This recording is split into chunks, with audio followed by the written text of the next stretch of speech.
எல்லாமே இந்த மாதிரியான கள்ளக்கடத்தல் வியாபாரங்களை அதுக்கான பகுதியாக தான் ராமநாதபுரம், சிவகங்கை பகுதிகள் மாவட்டங்களில் அந்த கடலோர பகுதிகள் இருந்தது. ஏன் அதை நீ வலுவான துறைமுகமாக மாற்றுறதுக்கு ஒரு 2 திட்டங்களை நீங்கள் வந்து தேர்தல் அறிக்கையில் சொல்ல வேண்டியதானே? வெறும் 10 ரூபாய்க்கு தண்ணி கொடுத்த ஜெயலலிதாவே திட்டினாங்க. இன்றைக்கி அதையும் வந்து இந்த அம்மா வாட்டருங்கிற அந்த ஸ்கீமையும் இந்த கலைஞர் வாட்டர்னு நம்மளால் கொண்டு வர முடியலைங்கிறதுக்காகவே அந்த வாட்டர் கம்பெனியும் இழுத்து மூடியாச்சு. பூமியை ஓட்ட போட்டு எவ்வளோ தான் உறிஞ்சுவா, அதுக்குள்ளே தண்ணி போனால் தானே உனக்கு தண்ணி வரும். நீ நிலத்தடி நீரையே உள்ளுக்குள்ளே போகாமல் இருக்கும்போது எப்படி வரும்? அப்போ இது மழைக்காலங்களில் தண்ணீரை சேமிக்கக்கூடிய அளவுக்கு முதல் கட்டமாக செக் டேமுகளை மத்திய அரசு சார்பாக உருவாக்கணும்னு ஒரு ஸ்கீமை வந்து காங்கிரஸ் தேர்தல் அறிக்கையில் சொல்லியிருக்க வேண்டியதானே? எல்லாருமே அவனுக்கு இந்த அரசியல் கட்சிகள்லாம் பெரிய நியாயமானு நான் சொல்லவில்லை. எல்லாருமே கொள்ளையடிக்கிறதுக்கு என்னென்ன ரூட் அப்படின்னு தான் பார்ப்போம். தமிழ்நாட்டை பற்றி சிதம்பரத்துக்கு அக்கறை கிடையாது. ஏன்னா அவர் வந்து தேசிய அளவில் தானே சிந்திப்பார், தேசிய நிதியமைச்சர் தானே. அவர் சொந்த ஊரை பற்றி யோசிக்கிறதுக்கான திராணி நிச்சயமாக சிதம்பரத்துக்கு கிடையாது.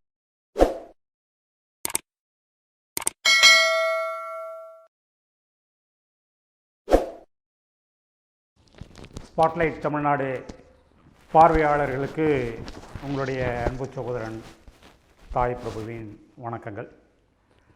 தேர்தல் களம் என்பது ஒரு தேசிய அளவிலே மிகப்பெரிய ஒரு அடுத்தடுத்து ஒவ்வொரு நாளும் ஒவ்வொரு மாற்றங்களை நோக்கி நகர்ந்து கொண்டிருக்கிறது.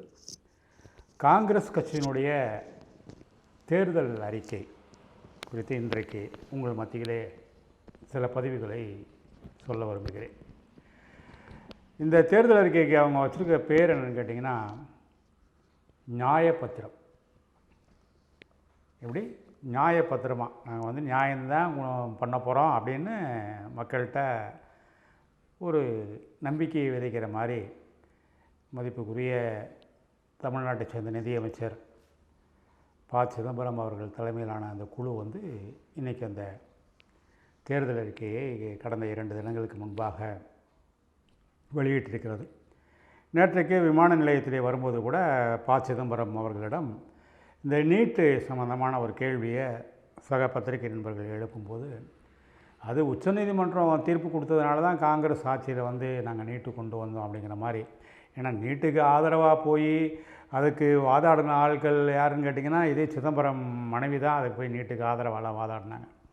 அதாவது அவங்களுடைய சுய நிலைப்பாடு வேறு மாதிரி இருக்கும், அரசியல் நிலைப்பாடு வேறு மாதிரி இருக்கும். இந்த மாதிரி நான் வந்து அவர் தான் அதாவது இந்த நாடாளுமன்ற இந்த தேர்தல் அறிக்கையை பொறுத்த வரைக்கும் சேமத்துடைய உழைப்பு என்பது கூடுதலாக இருக்குது. வேணுகோபால் மற்றவர்களாம் இருந்தாலும் கூட இவர் தான் அவருக்கு முழு தலைவராக இருந்து இந்த நாடாளுமன்ற தேர்தல் அறிக்கை தயாராக இருக்குது. இதில் ஒரு அப்பட்டமான ஒரு இடைச்செருகள் என்னென்னு கேட்டிங்கன்னா, அவங்க வந்து மாநிலம் முழுக்க வந்து ஏழை தொழிலாளர்களுக்கும் ஏழை மக்களுக்கும் வந்து இந்திரா கேன்டீன் ஆரம்பிப்போம் அப்படின்னு ஒரு இடத்துல வருது. இந்த இந்திரா கேன்டீன்கிறது என்னது? புரட்சித் தலைவி அம்மா ஜெயலலிதா அவர்கள் காலத்திலே உருவாக்கப்பட்ட அம்மா உணவகம். தமிழ்நாட்டில் இன்றைக்கி வந்து பல இடங்களில் அம்மா உணவகத்தை ஊற்றி மூடுற அளவுக்கு இன்றைக்கி போயிட்டாங்க. ஏன்னா அம்மா உணவகங்கிற பேர் எல்லா இடத்துலையும் இருந்துச்சுன்னா, நாம் திறக்கிற கலைஞர் லைப்ரரி நூலகம், கலைஞர் பேருந்து நிலையம், இந்த அடுத்து கலைஞர் பாலம், அடுத்து கலைஞர் ஆறு, இதுக்கெல்லாம் வந்து பேர் கடைக்கெல்லாம் போயிடும். இப்போ அதனால இந்த அம்மா உணவுங்கிறது இன்றைக்கி வந்து இல்லை. நிறைய பேர் வந்து அம்மா உணவகத்துடைய அன்றைக்கி வந்து ஏழை மக்களுக்கு ரொம்ப குறைந்த விலையில் அரிசி, சப்பாத்தி இதெல்லாம் வந்து கிடைச்சது. அதை மறுக்க முடியாது. நம்மளே பல நாட்கள் போய் சாப்பிட்ருக்கோம். நம்ம வசதியான ஆட்களும் கிடையாதுல்ல.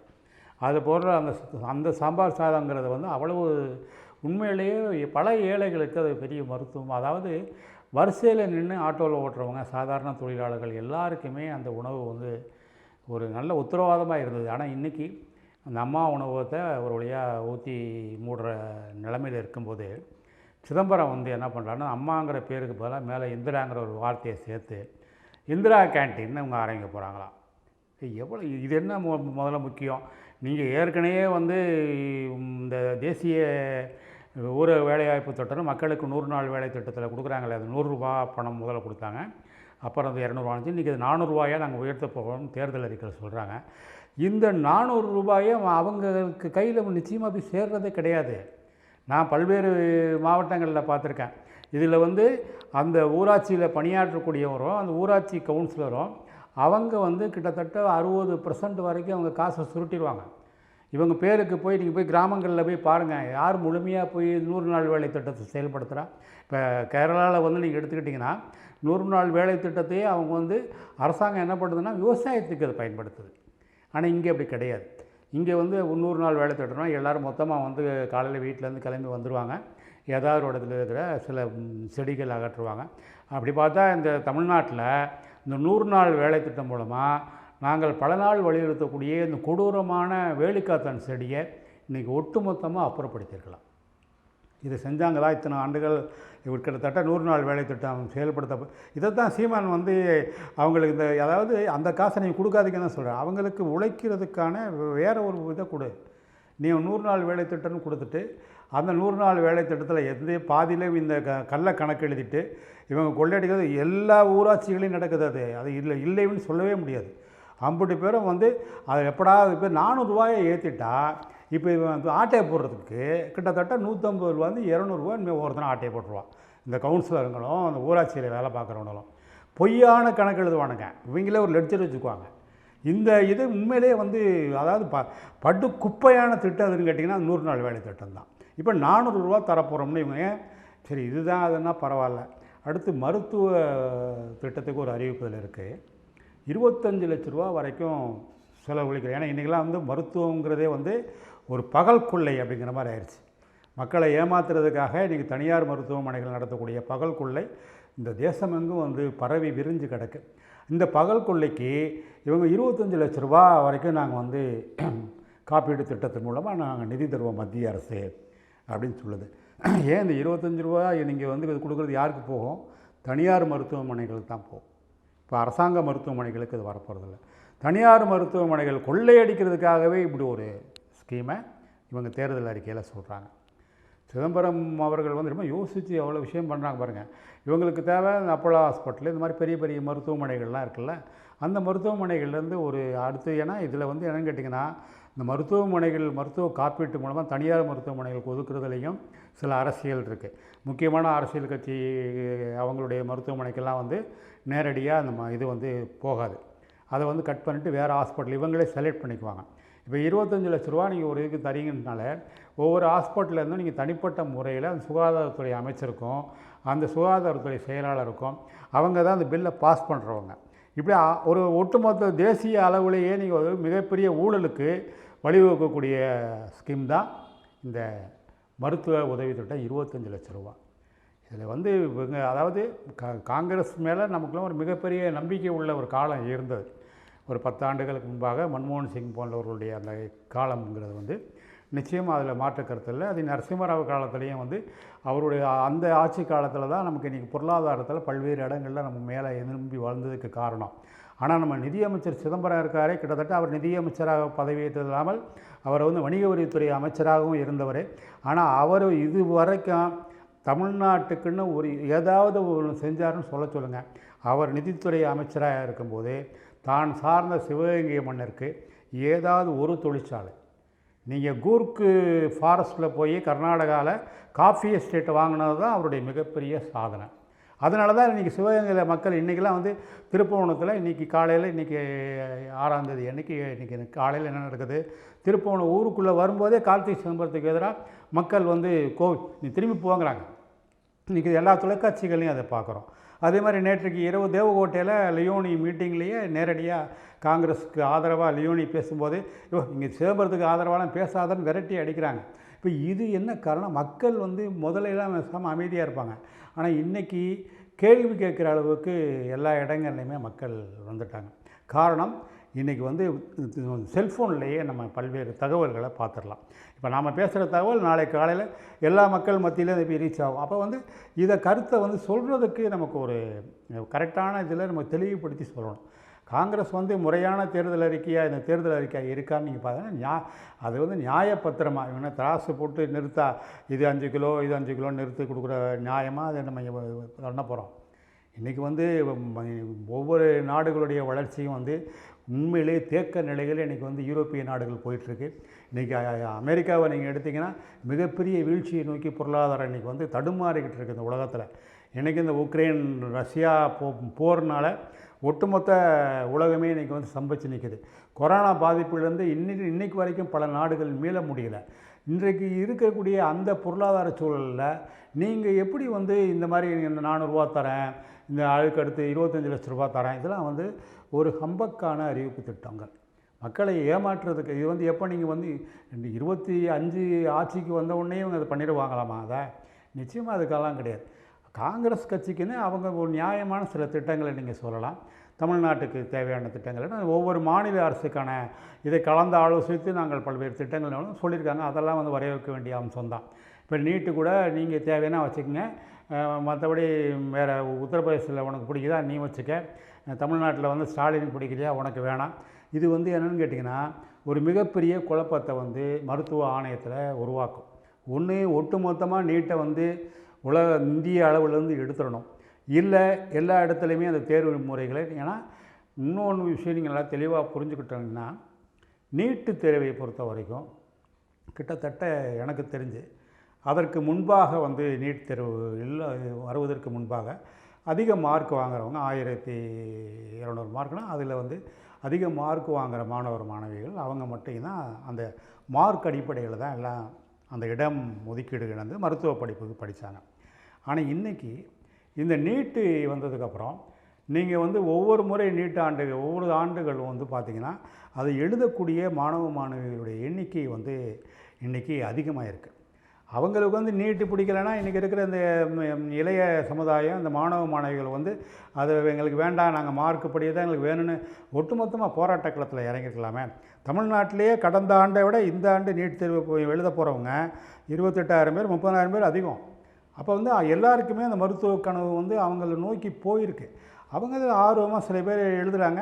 அதில் வந்து வெற்றி பெறவங்க வந்து கிட்டத்தட்ட இன்றைக்கி வந்து 1,00,000 இடங்கள் வரைக்குமே. இப்போ நரேந்திர மோடி அவர்களுடைய அந்த ஆட்சி காலத்தில் தான் தமிழ்நாட்டில் வந்து 11 மருத்துவக் கல்லூரிகள் வந்திருக்கு. கிட்டத்தட்ட 30,000 பேருக்கு மேலே இங்கே வந்து நமக்கு புதிய 30,000 பேர்களுக்கு மருத்துவ சீட்டு வந்து இந்த ஒரு 2 ஆண்டுகள் 3 ஆண்டுகள் நமக்கு வந்திருக்கு. மாதிரியான விஷயங்களுக்கு வந்து நீட்டு தேர்வு எழுதி மார்க் வந்து பள்ளிக்கூடத்தில் வந்து கம்மியாக வாங்கின பிள்ளைங்க கூட நீட்டு அந்த என்ட்ரன்ஸில் கூடுதலாக வாங்கி அது மூலமாக நிச்சயமாக இடம் பெற்றவங்க அதிகமாக இருக்காங்க. இன்னொன்று, அந்த பிற்படுத்தப்பட்ட மக்களை விட பட்டியலின மக்களுக்கு இந்த நீட்டு தேர்வு வந்து பல்வேறு விஷயங்களில் கை கொடுத்துருக்கு. அதே மாதிரி நீட்டு தேர்வில் தமிழ்நாட்டை பொறுத்த வரைக்கும் எடப்பாடி பழனிசாமி அவருடைய ஆட்சியில் வந்து அரசு பள்ளிகளில் படிக்கக்கூடிய மாணவர்களுக்கு வந்து 7.5% தனி இடஒதுக்கீடு அப்படின்னு அது உண்மையிலேயே நீங்கள் மக்கள் நீட்டை எதுக்குறாங்கன்னா அவருக்கு அரசு பள்ளியில் இப்போ என்னென்னா அரசாங்க பள்ளியில் போய் படிக்கிறதுக்கு பிள்ளைங்களுக்கு இன்றைக்கி ஆர்வம் வந்துருச்சு. இப்போ நம்ம வந்து ப்ரைவேட் ஸ்கூலில் போய் 1 லட்சம் 2 லட்சம் இந்த மாதிரி ப்ரைவேட் ஸ்கூல்கள்லாம் நீங்கள் எடுத்திங்கன்னா இப்போ இங்கே வந்து கொள்ளை அடிக்கிறாங்க. 7 லட்ச ரூபா எனக்கு தெரிஞ்சு பொன்னேரியில் ஒரு ஸ்கூல் இருக்குது. அவங்க தான் வருஷம் வந்து நீட்டில் வந்து அந்த ஸ்கூல் பசங்க தான் வராங்க. 7 லட்ச ரூபா வாங்குறாங்க 2 வருஷத்துக்கு. அப்போ வந்து அதை பணம் கட்டி வெளி மாநிலங்கள்லேருந்து தான் இன்றைக்கி இங்கே வந்து மக்கள் படிக்கிறாங்க. கிட்டத்தட்ட அதையே ஒரு தொழிலாகவே நீங்கள் ஆக்கிக்கிட்டு இருக்காங்க. அதில் நான் அரசு பள்ளியில் பிடிக்கிற அந்த மாணவ மாணவிகளுக்கு வந்து 7.5ங்கிற அந்த ஒரு திட்டத்தை வந்து எடப்பாடி கொண்டு வந்தார்ல, அது உண்மையிலேயே ஒரு வரவேற்க வேண்டிய ஒரு அம்சம்தான். இன்றைக்கி வந்து பல்வேறு மாணவிகள் ஆரம்ப கட்டத்திலேருந்தே நம்ம வந்து எல்கேஜி யூகேஜிக்கு அப்புறம் 1ஆம் கிளாஸ்லேருந்தே நம்ம வந்து தமிழ் வழி கல்வியையும் அரசு வழி கல்வியையும் நாங்கள்லாம் அரசு பள்ளிகளில் படித்து வந்த ஆட்கள் தான். அப்போ அதற்காக நாங்கள் வந்து பெரிய ப்ரைவேட் காலேஜில் ஸ்கூலில் படித்ததை விடவா நாங்கள் வந்து இதாகிட்டோம். எல்லாரோடையும் கம்பேர் பண்ணும்போது எங்களாலேயும் அவங்களோட போட்டி போட முடியும். நீங்கள் ஏதோ சென்னையில் படிக்கிற மாணவன் மாணவி மட்டும்தான் பெரிய மேலே போயிடுவான் அப்படின்னு நினைப்போம். நீங்கள் வந்து சுந்தர் பிச்சை வந்து எங்கே படித்தார்? கூகுளுடைய சேர்மன் சுந்தர் பிச்சை வந்து சாதாரண குக்கிராமத்தில் அரசு பள்ளியில் படித்த ஒரு மாணவர். அரசு பள்ளியில் படித்தவங்க பல்வேறு சாதனைகளை புரிஞ்சுருக்காங்க. அது மாதிரி தான் இந்த நீட்டு தேர்வுங்கிறது வந்து அவங்கவங்க மாணவர்களுக்கு வந்து பிடிக்கலையா ஒட்டுமொத்தமாக போராட்ட களத்தில் ஏன் நீங்கள் வந்து இப்போ இன்றைக்கி ஒரு உதயநிதி வந்து சொல்கிறாரு 1200 மார்க்குக்கு 1700 வாங்கினாங்கன்ட்டு. அது கூட நீங்கள் பார்த்தீங்கன்னா மீம்ஸில் தான் போயிட்டுருக்கு. 1200 மார்க்கா, ஆனால் 1700 வாங்கினாங்களாம் அனிதாவுடைய அந்த மார்க்கை. நீங்கள் வந்து அனிதாவுடைய மரணங்கிறது வந்து ரைட், ஓகே, அது இல்லைன்னு சொல்லவில்லை. அவங்க நல்ல மார்க் வாங்கினவங்க தான். அவங்க நீட் தேர்வில் தோல்வி அடைஞ்சாங்கன்னா நீட் தேர்வினுடைய அந்த கேள்விகள் கேட்கக்கூடிய அந்த முறைங்கிறது வந்து அது வந்து உங்களுக்கு கொஸ்டின் ஆன்சராக மனப்பாடமாக பண்ணக்கூடிய அளவுக்கு இருக்காது. நீங்கள் வந்து இயற்பியலோ அதாவது ஃபிசிக்ஸோ கெமிஸ்ட்ரி வேதியியலோ அதே போல் உயிரியல், பயாலஜி இதெல்லாம் படிக்கும்போது எங்கே இருந்து எந்த மாதிரி கொஸ்டின் கேட்பாங்கிறத நீங்கள் வந்து தரவாக அந்த சப்ஜெக்டை படித்தா மட்டும்தான் நீங்கள் அதில் போய் ஆன்சர் பண்ண முடியும். அந்த ஆன்சர் கூட என்னென்னா எம்சிக்யூங்கிறதுல மல்டி சாய்ஸ் கொஸ்டின் அப்படிங்கிற அடிப்படையில் தான் அந்த கேள்விகள் இருக்கும். நீ அந்த மல்டி சாய்ஸ் கொஸ்டினையே நீ வந்து சரியான விதத்தில் நீ வந்து பதிவு பண்ண முடியாதவன் எப்படி நாளைக்கு பின்ன வந்து மருத்துவக் கல்லூரி படிப்பில் வந்து எவ்வளோ கடினமான படிப்புங்கிறத வந்து அந்த படிக்கிற மாணவர்களுக்கு தான் தெரியும். இன்றைக்கி வந்து நுணுக்கமாக படிக்கக்கூடியவங்களுக்காக மட்டும்தான் மருத்துவம் படிக்க முடியும். இதைத்தான் நீட்டு சொல்லுது. இதைத்தான் பல்வேறு கல்வியாளர்கள் வந்து முன்வைக்கிறாங்க. இங்கே வந்து நீங்கள் வந்து நீட்டு வந்து வேண்டாங்கிறவங்க அந்த சொல்லக்கூடியவங்களுக்கு மத்தியில் இன்றைக்கி காங்கிரஸ் கட்சி வந்து நீ ஒரு மாநிலத்துக்கு தேவையா நீ வச்சுக்க, உனக்கு வேணாமா வேண்டாம். இதுதான் இரட்டை நாடகங்க பேர். இதுக்கு பேர் என்ன? நியாயப்பத்திரமா இவங்க வந்து காங்கிரஸ் கட்சியில் அவங்க சொல்கிற தேர்தல் அறிக்கை. சரி, அது இல்லாமல் இடஒதுக்கீடு விஷயத்தில் இவங்க வராங்க. இடஒதுக்கீட்டில் வந்து இன்றைக்கி 27% இடஒதுக்கீடை வந்து யார் கொடுத்தாங்கன்னா நரேந்திர மோடி ஆட்சியில் தான் கொடுத்துருக்காங்க. அதே போல் இந்த நலிந்த மக்களுக்கு, ஏழை மக்களுக்கு 10% தனி இடஒதுக்கீடு, அதாவது வந்து எந்த வருமானம் இல்லாமல் இருக்கிறவங்க 10% இடஒதுக்கீடுங்கிறது அவங்க வந்து சேர்த்துருக்காங்க. அது வந்து முற்பட்ட மக்களுக்கு மட்டும்தான் இருக்குது. நாங்கள் வந்து அதை வந்து கிறிஸ்தவர்களுக்கும் முஸ்லீம்களுக்கும் பிற்பட்ட மக்களுக்கும் நாங்கள் தரோம் அப்படிங்கிற மாதிரி காங்கிரஸ் தன்னுடைய தேர்தல் அறிக்கையில் சொல்லுது. ஆனால் இது எல்லாமே வந்து இவங்க இப்போ பெரிய மாற்று திட்டமாக எதுவுமே கிடையாது. இந்த தேசத்துக்கு இன்றைக்கி எது முக்கியமான தேவை? குடிநீர். மக்கள் வந்து இன்னும் ஒரு 5 ஆண்டுகளில் குடிக்க தண்ணீர் இப்போவே நம்ம காசு வாங்கி தான் பல்வேறு இடங்களில் தண்ணி குடிக்கிறோம். இன்றைக்கி அதான் நடந்துகிட்ருக்கு.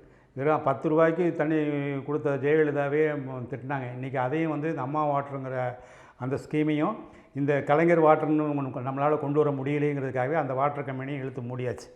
ஏன்னா கலைஞர் வாட்டர் அவங்களுக்கு எல்லாமே கலைஞர் தானே இங்கே வரணும். இப்போ கலைஞர் வாட்டர்னு கூட மாற்றி கூட அந்த தண்ணியை கொடுங்களேன் 10 ரூபாய்க்கு.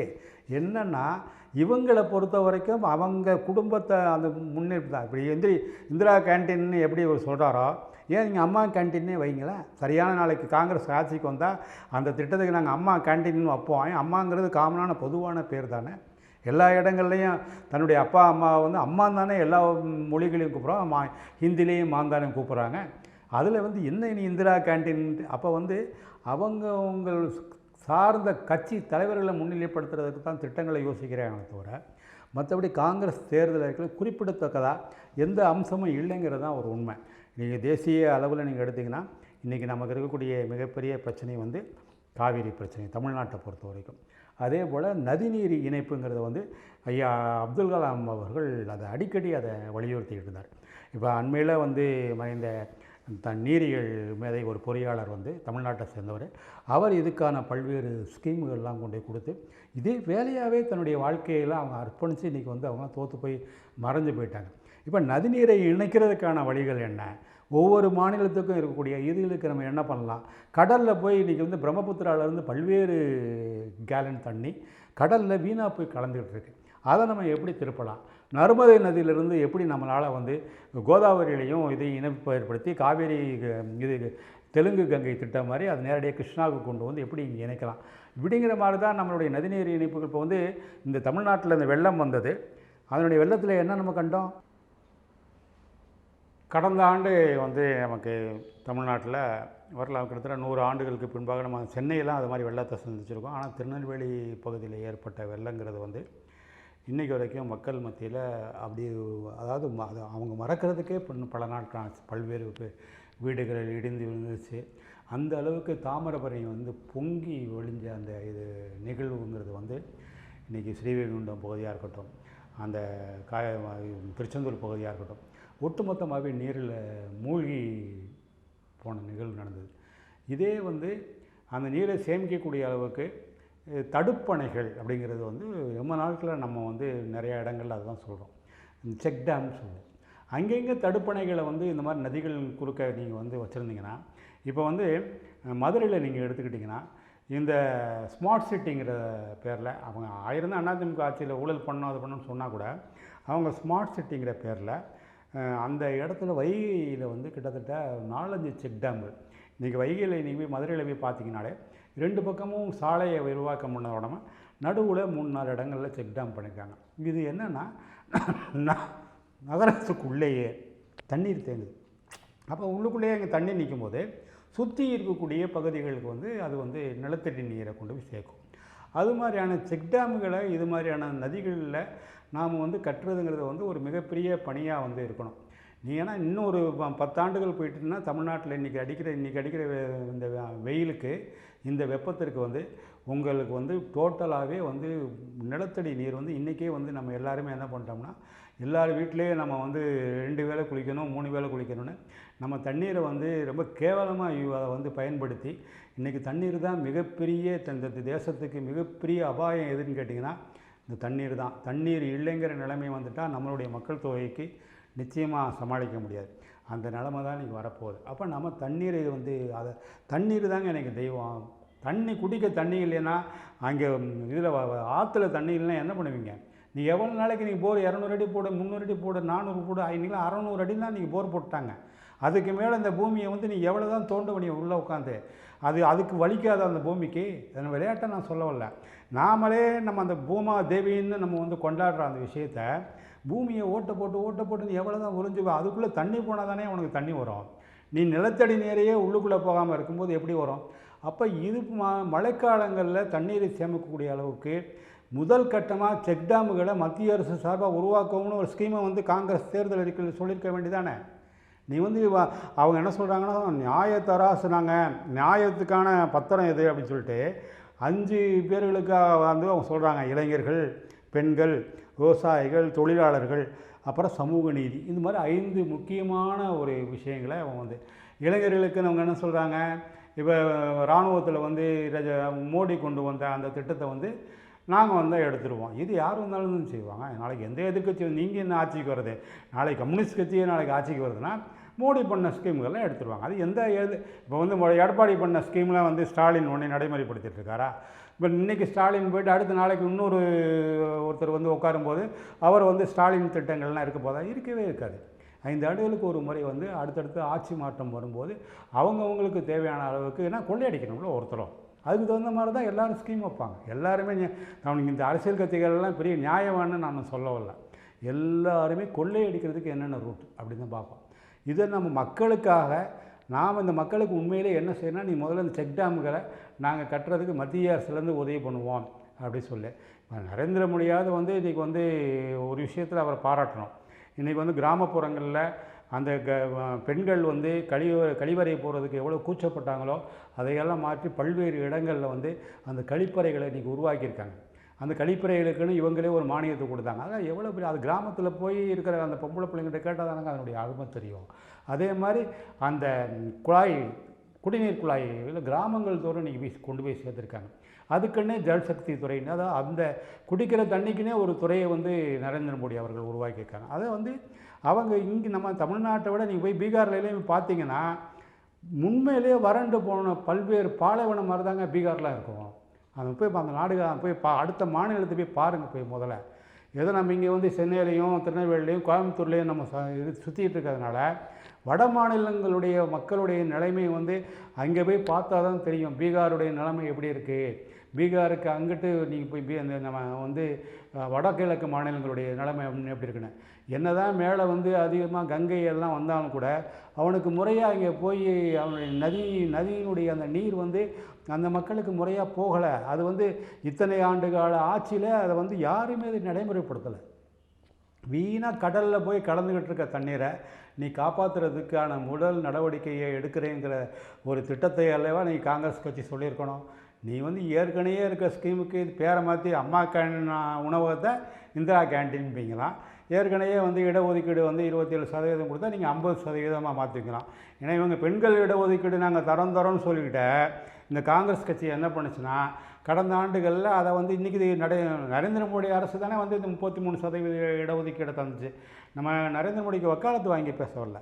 ஒரு திட்டங்களை நாம் வந்து கொண்டு வரும்போது இப்போ வந்து தங்க நாற்கரை சாலை திட்டங்கிறத வந்து நிச்சயமாக வாஜ்பாய் வந்து எத்தனை வருஷம்னாலும் மறக்க முடியாது. அவர் தானே அந்த திட்டத்தை உருவாக்குனார். நீங்கள் அதுக்கு பின்னாடி வந்தவங்க அந்த திட்டத்தை ஏன்னா நீங்கள் அதை பாதியில் விட்டுட்டிங்கன்னா மக்கள் உங்களை திருப்பி அடிப்பாங்கன்னு தெரிஞ்சு திரும்ப மன்மோகன் சிங் தலைமையிலான ஆட்சி வந்தது போல் அண்ணன் டிஆர் பாலு அந்த துறைக்கு மந்திரியாக இருந்தார். அதனுடைய அடிப்படையில் தான் வந்து அந்த திட்டங்கள் நிறைவேற்றப்பட்டது. அதனுடைய அடிப்படையில் தான் அந்த தங்க நாற்கரை அந்த திட்டத்தோடு ஒட்டி தான் இன்றைக்கி வந்து அந்த கோயம்பேட்டில் வந்து அந்த பாலம் கட்டப்பட்டது. அந்த கோயம்பேடு பாலத்து அந்த கட்டுறதுக்காக கோயம்பேடு பாலத்தை வந்து கட்டுறதுக்காகவே அவங்களுக்கு அந்த பாலத்தை கட்டுறதுக்கு ஒரு ஏதாவது வேணுன்ட்டு இடைஞ்சல் பண்ணுங்கிறதுக்காக விஜயகாந்த் மண்டபத்தை அன்றைக்கி அதுக்காக இடித்தாங்க. அது நேரவே அந்த பாலம் வரலாம், வேணும்னே அந்த இடத்த வந்து விஜயகாந்த் இடத்த வாங்கணும் அப்படிங்கிறதுக்காக நீ வந்து சொல்லணும். அதாவது மக்கள் அதையும் மீறி அன்றைக்கி விஜயகாந்த் அந்த இடத்த கொடுத்தார். அது வந்து அரசாங்கம் ரைட் ஓகே. நீங்கள் இன்றைக்கி வந்து அந்த இடம் சின்ன இடமா இருக்குது, இதை அவரே எதிர்பார்த்துருக்க மாட்டார். நான் செத்து போயிட்டால் இந்த இடத்துல நம்ம சமாதி வருங்கிறது விஜயகாந்த் எதிர்பார்த்துருக்க மாட்டார். அப்போ அது வந்து ஒரு நில அகபரிப்பு பண்ண அளவுக்கு தான் டிஆர் பாலு வேலை பார்த்தாரே தவிர அந்த அந்த 8 வழி சாலை திட்டம் இன்றைக்கி வந்து சேலம் டு சென்னை 8 வழி சாலை திட்டத்தை வந்து எப்படின்னு மற்றவங்க இன்றைக்கி எதுக்குறாங்களோ அதே மாதிரியான இப்போ எத்தனையோ சாலை திட்டங்களை வந்து உருவாக்கியிருக்கலாம். இன்றைக்கும் வந்து கன்னியாகுமரி டு சென்னைக்கு வந்து ஈசிஆர் பாதை அப்படிங்கிறது வந்து இன்னும் அது நிறைவேற்றப்படாமல் பல்வேறு இடங்களில் அதுக்கு தடைகள் நிறையா இருக்குது. அந்த பாதைகளில் பயணிக்கிறவங்களுக்கு தான் தெரியும். அப்போ அந்த பாதைகளை நம்ம ஒழுங்குபடுத்தலாம். அது மாதிரியான சில விஷயங்களை நம்ம கொண்டு வரலாம். இப்போ துறைமுக மேம்பாடுங்கிறது வந்து அதாவது கடலோரம் இருக்கக்கூடிய மாநிலங்களுக்கு வந்து துறைமுக மேம்பாடுங்கிறது ரொம்ப முக்கியம். ஆனால் இன்றைக்கி தமிழ்நாட்டில் இப்போ நீங்கள் சென்னை துறைமுகத்தை விட நீங்கள் எடுத்து கம்பேர் பண்ணிங்கன்னா தூத்துக்குடி துறைமுகம் இப்போ தாங்க அது வளர்ந்துருக்கு. இப்போ தான் அது லேசாக அப்படி வளர்கிற ஸ்டேஜ் வருது. நீங்கள் வந்து இது வந்து இங்கே நம்ம எண்ணூர் துறைமுகமும் அதுக்கு அடுத்தபடியாக நாங்கள் வந்து பல நாட்கள் வழி இந்த சிதம்பரத்துக்கு வேண்டிய அது பக்கத்து ஊரான தொண்டி துறைமுகத்தை நீங்கள் வந்து தொண்டி துறைமுகங்கிறது வந்து மாமன்னர் மருதுபாண்டியர் காலத்தில் அவர் உருவாக்கின ஒரு துறைமுகம். அங்கே இருந்து அவர் நடத்தின கடல் புலிகள்னு ஒரு பெரிய படையே அன்றைக்கி அந்த தொண்டியில் இருந்தது. கடல் புலிங்கிற படை தான் வந்து அன்றைக்கி அந்த பகுதிகளில் ஆங்கிலேயர்களை வரவிடாமல் அவங்க தடுத்து நிறுத்தினாங்க. அந்த மாதிரி வரலாற்று பெருமை உள்ள அந்த தொண்டி கடற்கரையை இன்றைக்கி வந்து பேப்பர்களில் நீங்கள் படிச்சிங்கன்னா கடத்தல் தங்கத்தை வந்து கொண்டு போய் போடுற அளவுக்கு இப்போ 2 நாட்களுக்கு முன்பாக செய்தித்தாளில் வருது. அங்கே இலங்கையிலேருந்து தங்கங்களை கடத்திட்டு வந்து போடுற இடமா. அது மாதிரி அங்கேருந்து அதாவது இதில் மும்பையில் மஸ்தான்னு ஒரு பெரிய இருந்தார் எமர்ஜென்சி பீரியடில். அப்போ அவர் கொள்ளையடிக்கிற காசெல்லாம் கடல் வழியாக அப்படி தான் வரும் கீழக்கரைக்கு. கீழக்கரையெல்லாம் பெரிய அவங்க பாண்ட் ஸ்பூனில் பெரிய பணக்காரங்களாம் கிடையவே கிடையாது. எல்லாமே இந்த மாதிரியான கள்ளக்கடத்தல் வியாபாரங்களை அதுக்கான பகுதியாக தான் ராமநாதபுரம் சிவகங்கை பகுதிகள் மாவட்டங்களில் அந்த கடலோர பகுதிகள் இருந்தது. ஏன் அதை நீ வலுவான துறைமுகமாக மாற்றுறதுக்கு ஒரு 2 திட்டங்களை நீங்கள் வந்து தேர்தல் அறிக்கையில் சொல்ல வேண்டியதானே. சரி, தமிழ்நாடு தான் உங்களுக்கு தேவையில்லை, ஏன்னா உங்களுக்கு வேண்டிய ஆட்சி இங்கே இருக்குன்னு கூட நீங்கள் அதை விட்டுடலாம். ஏன்னா உங்களுக்கு அதை பற்றி தமிழ்நாட்டை பற்றி சிதம்பரத்துக்கு அக்கறை கிடையாது. ஏன்னா அவர் வந்து தேசிய அளவில் தானே சிந்திப்பார், தேசிய நிதியமைச்சர் தானே. அவர் சொந்த ஊரை பற்றி யோசிக்கிறதுக்கான திராணி நிச்சயமாக சிதம்பரத்துக்கு கிடையாது. ஏன்னா நேருக்கு நேரவே நம்ம அவரோட உட்காந்துக்கிறதுக்கு விவாதம் பண்ணுறதுக்கு நம்மளும் தெரியாது. நீங்கள் தமிழ்நாட்டுக்காக எதையுமே அவர் சிந்திக்க வேண்டியதில்லை. தேசிய அளவில் இந்த தேர்தல் அறிக்கையில் காங்கிரஸில் என்ன சொல்லியிருக்கு அப்படின்னு பார்த்தீங்கன்னா ஒன்றுமே கிடையாது. நியாயப்பத்திரம்னு நீங்கள் வேணால் வெளியில் சொல்லிக்கலாமே தவிர இந்த நியாயப்பத்திரத்தில் எந்த விதமான பலனும் இல்லைங்கிறதான் உண்மை. ஏன்னா நிச்சயமாக அவங்களுக்கு நம்மளால் வெற்றி பெற முடியாது, சும்மா சொல்கிறத சொல்லி வைப்போம் அப்படிங்கிற மாதிரியான ஒரு தேர்தல் அறிக்கை தான். இந்த தேர்தல் அறிக்கையே காங்கிரஸுக்கு மிகப்பெரிய ஒரு தோல்வியை தரும் என்று என் பதிவை சொல்லி உங்களிடம் அடுத்த பதிவிலை சந்திக்கிறேன். நன்றி, வணக்கம்.